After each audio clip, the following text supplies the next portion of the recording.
مبروك الفوز ونتمنى ان شاء الله الكاس. حضرت انا سنة 96 وان شاء الله سنة 2019 نرفع الكاس. والله كفاية، هم اصلا قاعدين يلعبوا على الرايق، لو يبغوا يشدوا كان خلصوها 6 7 على الرايق. اخضر كذا جملنا والله. الحين جايين والله من جنوب السعودية من على الحد الجنوبي وجينا اليوم وجملنا وبيض الله وجهه. منتخب يرفع الراس، غير النتيجة الأداء مميز الحمد لله، وإن شاء الله يكملوها والتأهل من نصيب المنتخب السعودي، وطبعا المنتخب الإماراتي والمنتخب السعودي واحد، ونتمنى إذا الكاس مش لنا يكون للسعودية إن شاء الله. 4-0 وإن شاء الله المباراة الثانية 5-0. مبروكين أنا من عمان، لابس سعودي حاط شال سعودي. إيه بلادنا الثانية بعد عمان، تستاهلون والله. 4. فريقكم قوي ومرشح الاول البطوله طبعا. خلك من اليابان الاسامي ذي اللي تخوف الناس ما يسوون شيء. ان شاء الله المنتخب العربي اذا ما كان اماراتي يتمنى سعودي ان شاء الله. ابدع وان شاء الله فادنا الكاس باللعب هذا، وان شاء الله يعني مستوى القدام افضل ان شاء الله يتحسن باذن الله. والله متعه على الاخر. مين عجبك باللاعبين؟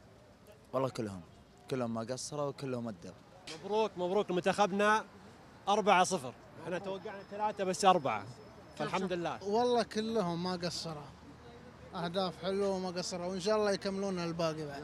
طموحنا البطوله، احنا الفوز هذا شيء طبيعي. هذه بروفه ان شاء الله حق الادوار النهائيه، اما المجموعات ان شاء الله ما ضامنين احنا بنفوز. الاخضر وحش، ياكل الاخضر واليابس. الف مبروك لكل سعودي، فوز مستحق، وان شاء الله القادم اجمل باذن الله. والله سعدنا جدا جدا جدا، سعدنا بهذا الفوز، فوز صراحه يرفع الراس. أنا سعيد جدا لأنه السعودية هي بطلة السعودية، يعني إن شاء الله بتفوز بكأس آسيا إن شاء الله. والله الأخضر اليوم ممتاز، بس نبغى الطموح يكون عالي شوي، ما نبغى بس نتصدر المجموعة نتأهل، نبغى الكاس بإذن الله. يستاهل المنتخب السعودي، وأقول للسعودي يرقى سنود للنهاية إن شاء الله. عجبني الوطن كله، شعاره برجاله شيء الليله يثلج الصدر للامانه والله. لا عرفت الليله ان معنا منتخب ومعنا رجاجيل، وباذن الله الوعد ان شاء الله الرياض باذن الله. حبيت ان ابارك للسعوديين والشعب الاماراتي والشعب الخليجي بشكل كامل.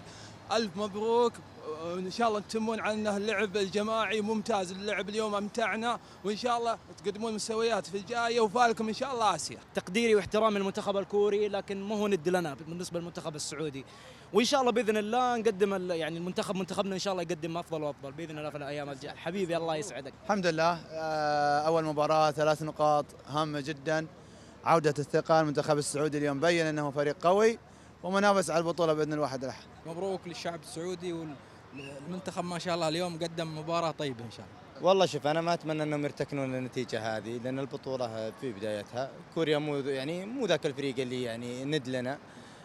مباراه لبنان راح تكون اقوى، ولا همنا صراحه انك تتاهل من المجموعات، لان الادوار الجايه صراحه راح تكون صعبه جدا يعني السعوديه. انا اوجه كلامي صراحه للعيبه انه لا ينتبهوا للفوز هذا، ترى فوز يعني لسه احنا نبغى تتاهلوا ادوار نهائيه ان شاء الله. لازم الكاس يرجع مو دولاب ويرجع السعوديه ان شاء الله. مستقبل الأخضر يعني ممتاز جدا، مستقبل الأخضر، فبإذن الله قادرين نوصل الدور المتقدمة، وإن شاء الله فلنا الكاس بإذن الله.